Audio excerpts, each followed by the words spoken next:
Ibn Hibbani rahimullah, djetari madh, ka thonë, at-tajassusu min shu'ab an-nifaq. Ti ndjekësh të mbetat e vëllavut tënë është pjesë e nifakut. Do në të interesohesh ku gaboj filoni, qaboni, të metat me regjistru, apo?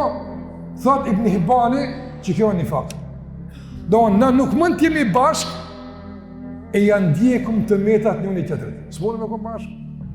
Këshyrem ku gabon dikush, me dzipresëm ku gabon aj, e pastaj t'i lëshojemi me një varg kritika që kështu më radhë. S'mon t'jemi bashk. Ka thonë sikur që për sjellja të metave dhe spionimi që tha, shkëngoj që po thot, apo? Është nifak, tha që ashtu edhe husnu dhanni min shu'abil iman, mendimi mirë për musliman është pjesë e imanit tanë. Njëjtë, mendimi mirë është pjesë e imanit. Ndërsa, Fudhal ibn Iyad rahimullah ka thonë, min alamatin nifaq, nga shenjat e nifakut është të gëzohesh në të metat e vëllaut tënë. Të gëzohesh që s'është i plot, të gëzohesh që ka lëshime, apo? Se lëshimet e ti të garantojnë e përsim bite. E kësoj qka i thojnë shëriat i kishë post nifak? Nga se munafikat i janë gëzu dështimeve të pejgamberit alayhi salatu wasallam. Dhe më thonë, të ndërnozër, përderisa nuk na gëzon suksesi njëri tjetrit, përderisa nuk i ambulojmë të metat njëri tjetrit, përderisa nuk kemi guxim me i shpërfaq të mirat edhe sukses të njëri tjetrit, na kena problem me nifak. Dërsa këtë përdu me përmbyllë me që tha Hasan al-Basri me dy fjallë. Njëra fjallë shikoni që Hasan al-Basri të nëzër. Kanu yakulun. Shpeshër e gjenë të djetarë të hershëm thonë, kanë thonë. Qka përfiton ti kur thot Hasan al-Basri kanë thonë? Nën kupton se fjallët e hoxhallarëve, fjallët e djetarëve kanë qenë të njohura, kanë ditë popullit çka thot hoxha. Kanë pas komunikim njëri me tjetrin. Sot nuk ka kështu.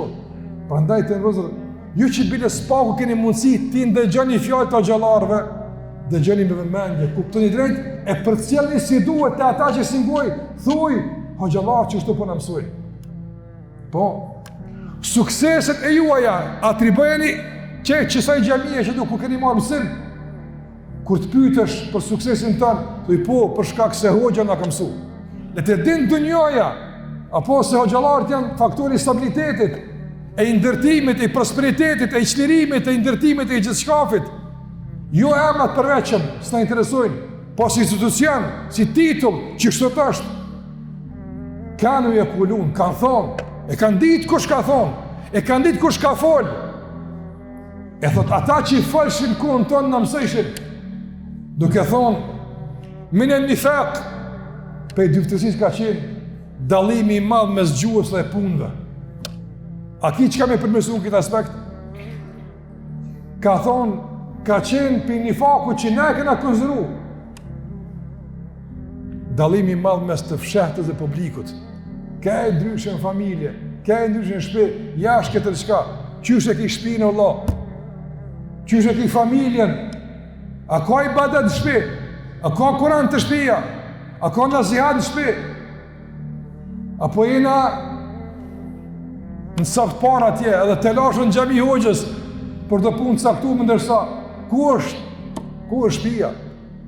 Shikoni Hasan al-Basri rahimullah, flet për rrethana normale, për situata normale të besimtarëve, e thot, ma asbaha ala wajhi ardi mu'minun, wala amsa ala wajhiha mu'minun illa wa huwa yakhafu an-nifaq. Thot Hasan al-Basriu, nuk ka vend ku lin dielli, e perëndon dielli, e ka musliman i cili nuk i duhet nifakut. S'ka. Ka dalë musugut.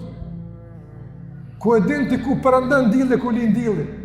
Ai flet me rrethana normale. Prandaj ka thonë Hasan al-Basriu, nuk është i sigurt nga nifaku përveç munafikut. Ti ama çfarë nifak na, do që në atjera se këto janë standardet të parëve tanë, ata që kanë zemra të pastërta, që ata janë dashur, kanë pas mos pajtime, debate, ama prapë kanë puthur një të në ballë ata. për shkak se zemrat i kanë pas të pastër. Nështë Sejdi ibn Musaib ka thonë, rahimullah, ka thonë, adraktu 70 min ashabin nabi sallallahu alaihi wasallam kulluhum yakhafu ala nafsihi an-nifaq. I kom taku 70 sahabe të pejgamberit. Sejdi ibn Musaib, zotnia i tabinëve, ka thonë i kom taku 70 sahabe, të gjithë i dhrueshin nifakut, të gjithë. Subhanallah. Omeri paramendon vrapante pas Hudhejfës, i cili kishte emnat. E i tha, s'po më dizon kush është, në emnat që ti din të nifakut, Allah i neve që unë a jam apë. Ja, Omerit, se ki pak këtëron ka pak se, Allah i sinqert të po. Tani, a e të vëzër, kur kemi frikë për nifakut, tentuj me konë sinqert, s'na bën dëm kur që pastaj mes nesh ato. Pastroje zemrën nga dyftërsia. Pastroje zemrën nga këto ndjenja djallëzore, kërshi njëri tjetrit, me këto standarde që i përmanë, disa për tyne, e ka shumë tjera.